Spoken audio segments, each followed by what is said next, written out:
नमस्कार दोस्तों।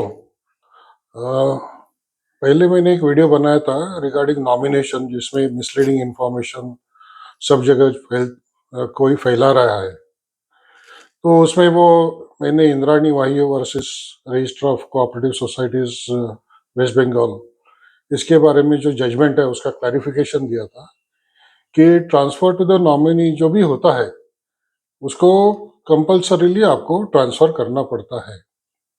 अभी कोई ये मैसेज लेके ये बताना चाहता है कि नॉमिनी मतलब ओनरशिप हो जाता है, ये गलत है। वो basically nominee is a trustee, that's what Bombay High court has said.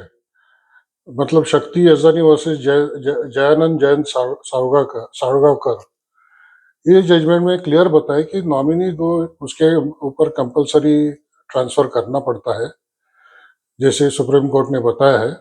But उसके उसका रोल एक ट्रस्टी का है, और उसके उसको मतलब राइट टाइटल और इंटरेस्ट का ये नहीं है, मतलब एंटाइटलमेंट नहीं है। फिर बाद में उसमें ये भी बताया कि ownership is decided by the law of succession, that is what it has said. This judgement is of Bombay High Court, Shakti Yazdani versus Jayanand Jayant सारगावकर।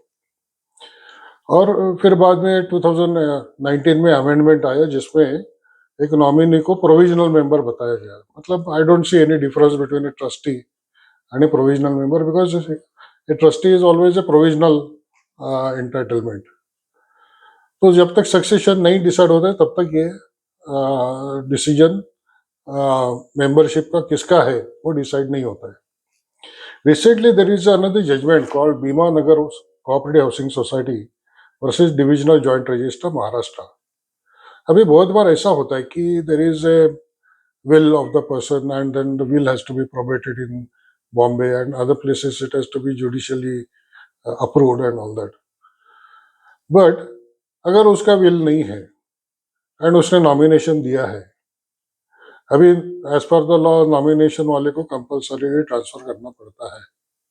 But बहुत बार सोसाइटी बोलता है नहीं नहीं, you bring a succession certificate and all that. इसके लिए ये जो judgement है that is very useful, and even the amendment that is there 154B in the Maharashtra cooperative societies act, जो अभी 2019 में लिखा है। 154B13 transfer of interest on death of a member, that if जो supposing there is a testamentary documents or succession certificate or legal heirship certificate or document of family arrangement. So ये जो define किया है 154B13, ये बहुत important है, क्योंकि after death people decide many times will वगैरह कुछ नहीं रहता है। So what members of the family can do is make a family arrangement, a document on a stamp paper and get it registered and stamp duty paid. उसमें they can define who gets what. For example, दो तीन भाई है, दो तीन sisters है, तो उसमें किसको क्या मिलना है, कोई गिव अप कर रहा है, जो भी होता है, रिलीज डीड होता है, जो भी होता है वो डॉक्यूमेंट्स में डाले, get it registered, and that becomes the family arrangement. Once this family arrangement is done, then there is no need for a succession certificate or any other document. This will be a clear title, clear document, which will say that who gets what, and there is no need for a succession certificate where आपको court में जाना पड़ता है and you have to get it done. And the High Court has very clearly said that if there is a such family arrangement, then there is no need for a succession certificate. Therefore, मैं ये कहना चाहता हूँ कि this is a very good amendment that has been made. The court has also authenticated this family arrangement system, and people should utilize it so that they don't have any problems.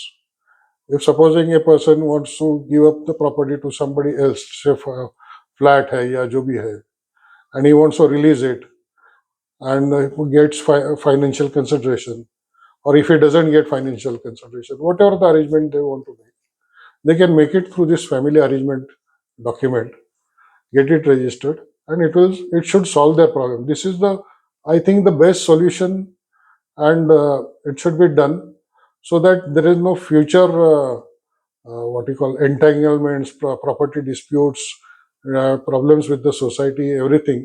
All that can be solved with this family arrangement document.